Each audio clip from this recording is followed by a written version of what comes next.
ABN Andhra Jyothi సంస్థల camera journalist పై గులాబీ గుండాలు దాడికి పాల్పడ్డారు. ఫోన్ ట్యాపింగ్ కేసులో కేసీఆర్ ను సిట్ అధికారులు విచారణ చేస్తున్న నేపథ్యంలో తెలంగాణ భవన్ వద్ద పరిస్థితులను కవర్ చేసేందుకు ABN Andhra Jyothi camera journalist Pawan వెళ్లారు.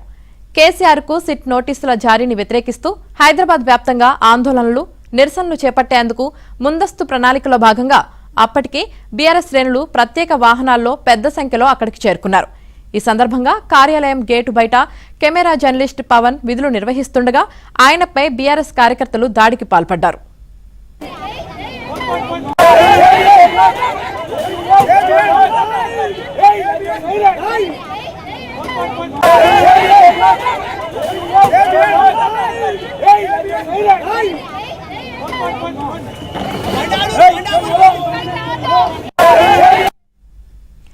తెలంగాణ రాష్ట్ర ప్రధాన నేత అయిన కేసీఆర్ ను ఎలా విచారిస్తారు అంటూ నినాదాలు చేస్తూ కార్యాలయం నుంచి బీఆర్ఎస్ కార్యకర్తలు సీఎం రేవంత్ రెడ్డి నివాసాన్ని ముట్టడించేందుకు బయలుదేరారు.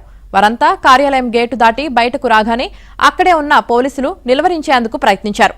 ఈ దృశ్యాలను చిత్రీకరిస్తున్న ఏబిఎన్ ఆంధ్రజ్యోతి కెమెరామన్ పవన్ పై ఓ కార్యకర్త కుర్చీని విసిరాడు. ఈ ఘటనలో పవన్ చేతుల్లోని కెమెరా ధ్వంసమైంది. ఆయనకు స్వల్ప గాయాలయ్యాయి. బీఆర్ఎస్ కార్యక్రమాలను ఆంధ్రజ్యోతి ప్రతినిధులు కవర్ చేయొద్దు అంటూ వెనక నుంచి మరికొందరు కార్యకర్తలు బెదిరింపులకు దిగారు. ఆంధ్రజ్యోతి సంస్థల జర్నలిస్టులు కనిపిస్తే దాడులు చేస్తామని బెదిరించారు.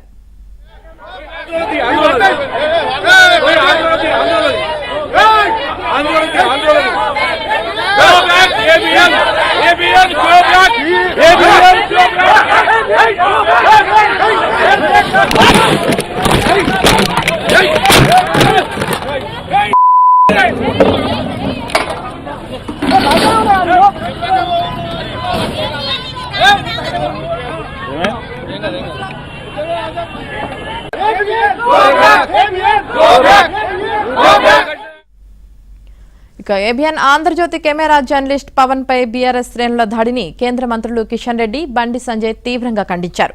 మీడియా ప్రతినిధిపై దాడి మంచి సంప్రదాయం కాదని కిషన్ రెడ్డి అన్నారు. ఇది మంచి సంస్కృతి అనిపించుకోదని, పార్టీలు బాధ్యతాయుతంగా వ్యవహరించాలని హితవు పలికారు.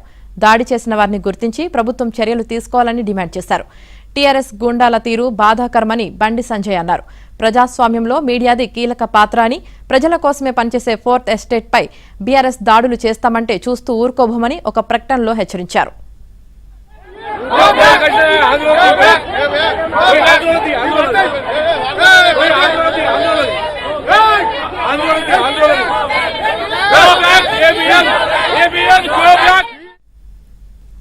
ఇక మరోవైపు ఏబిఎన్ ఆంధ్రజ్యోతి కెమెరా జర్నలిస్ట్ పై దాడిని రాష్ట్ర మంత్రులు తుమ్మల నాగేశ్వరరావు, పొన్నం, అడ్లూరి లక్ష్మణ్ కూడా తీవ్రంగా ఖండించారు.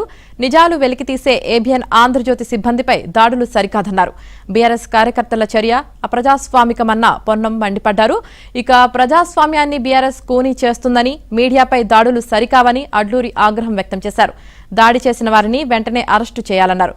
కాంగ్రెస్ ఎమ్మెల్సీలు బల్మూరి వెంకట్, అద్దంకి దయాకర్ కూడా దాడి ఘటనను తీవ్రంగా ఆక్షేపించారు.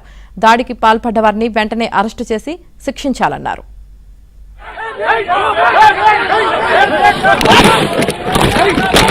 Hey!